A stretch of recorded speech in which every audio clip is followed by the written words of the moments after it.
You're watching UATV English. We broadcast from the heart of Europe, Ukraine's on air. My name is Anna Nichenko. Hello and welcome. The Swedish accession to NATO military exercises of the alliance and NATO-Ukraine relations we will discuss today. So, the last obstacle to Sweden's accession to NATO has been removed. The Parliament of Hungary ratified Sweden's application to join the alliance. Sweden's application must now be sent to the US State Department. According to NATO protocol, the US government must be notified of the ratification of a new country's accession agreement by all member states. With Sweden following Finland into NATO, Russian President Vladimir Putin has in effect achieved the very thing he sought to avert when he launched his war in Ukraine, an expansion of the alliance, Western leaders have said. Sweden is an outstanding country, but we are joining in NATO to even better defend all that we are and all that we believe in. We defend our freedom, our democracy and our values together with others. Sweden is leaving behind 200 years of neutrality and military non-alignment. It's a big step and something to take seriously, but it's also a very natural step that we take. Membership in NATO means that we now come home to a large number of democracies cooperation for peace and freedom, a very successful cooperation. The theme and some others we will discuss with our guest Linas Linkevičius, Ambassador of Lithuania to Sweden and former Minister of Foreign Affairs and Minister of Defence of Lithuania. Hello and welcome. Thank you for having me. Your opinion, did Sweden really need this accession to NATO? Was it not impossible to maintain neutrality in the future? It was, let's mention that this was really a long way, right? Towards membership, and in Sweden it was not discussed even as the option for many, many years. And thanks to Putin, I would say thanks to Putin, they made their minds. As all other democracies, they understood that they have to pull together all their powers in order to defend democracy and freedom in our continent. So, addition of Sweden will definitely will make alliance stronger. But what is also very important for my country, for Lithuania, for all other Baltic states, will make much stronger this region. And littoral countries of Baltic Sea, all Nordic and Baltic countries now are members of NATO. In a couple of days, Sweden will join. So this will be really a substantial contribution, very strong message to all those who would like to challenge freedom and democracy in the world. You and in your opinion, what can Sweden give to NATO? No, Sweden have quite developed armed forces, and needless to say, they are going to spend. They're not doing that now, but they're going to spend 2% of GDP. So this benchmark is also very important, which is a challenge for all NATO countries, as you know. After addition of Sweden, I would say probably 19 countries out of 32 will fulfill this mark, which is also by far not yet sufficient. But this is important to know that they are coming prepared. They do not need some transitional period, definitely not. They were, together with Sweden, very active members of various missions. NATO, so to say, is not a strange thing for them at all. With exception, they were not part of the decision-making process. Now this problem is solved and they will be full-fledged members by all consequences. Mm-hmm. And by the way, on Monday, large-scale NATO exercises began with the participation of the troops of Finland and Sweden. In your opinion, is this still an exercise or more a way to show Russia the seriousness of NATO's intentions? It's not threatening. It's nothing to do with any escalations. It has to do to show seriousness of alliance, that they're going to defend their territory and defend from first inch if it's necessary. But first of all, why alliance was created to avoid the next world war, and definitely it's deterrence. So I believe these exercises definitely showing our seriousness, that we are going to implement not just Article 5 of NATO treaty, but all NATO treaty is really our quite kind of manual, and these exercises definitely showing that we are seriously working on that, and will do that without any so to say delay. Mm-hmm. And in April and May, Lithuania will hold the largest military exercises in the last 30 years. In total, about 10,000 military personnel will take part in the maneuvers.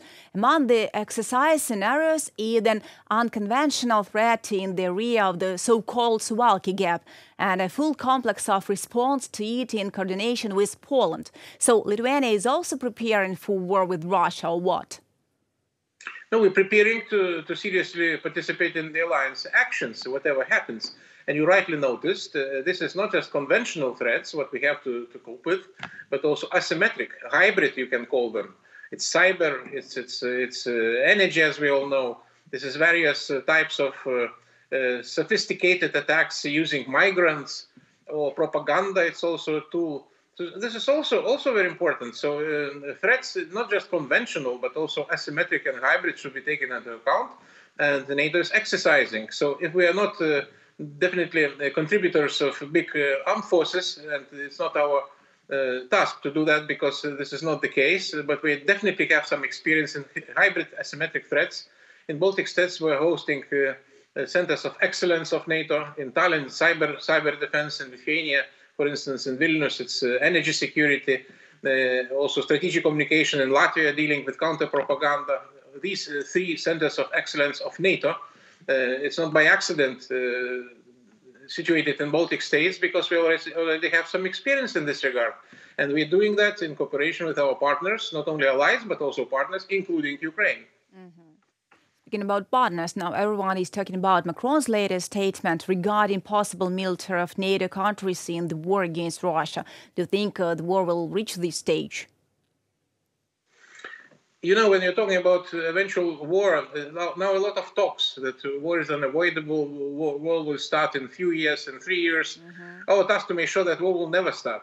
It's our task to make sure that nobody will dare to challenge, will understand that the price will be too much and not acceptable at all.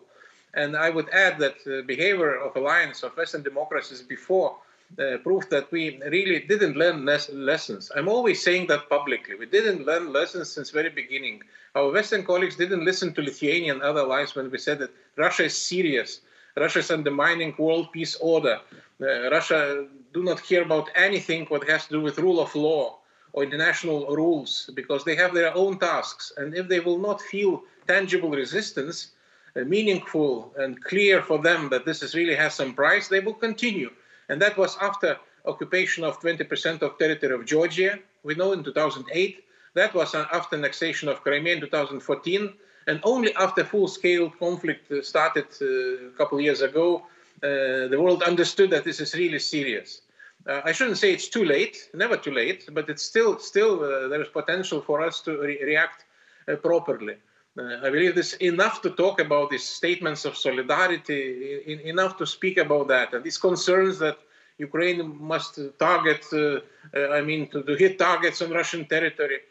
We should stop concerning about that. We should concern about the fact that Russia is still able to attack Ukraine wherever they want, kill Ukrainians every day, wherever they need. And this should concern the Western colleagues, and also they should understand that it should be a responsibility what is happening.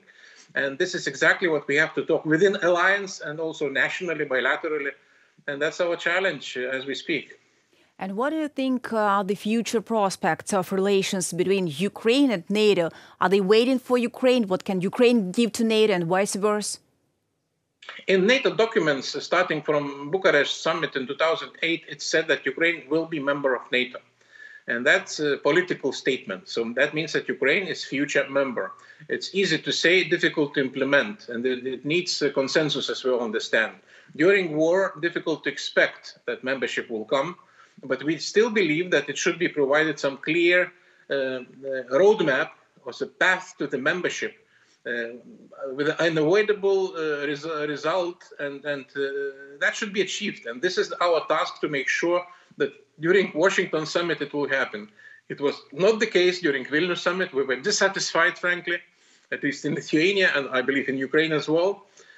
But we have to remedy. We have to make sure that this will not repeat it. And at least as I said, that it's good to say that you will be members, but also good to show the way, good to show the tangible plan how it will be achieved, and to show that it will be achieved regardless. all objections and maybe sentiments which are still existing among some of our allies.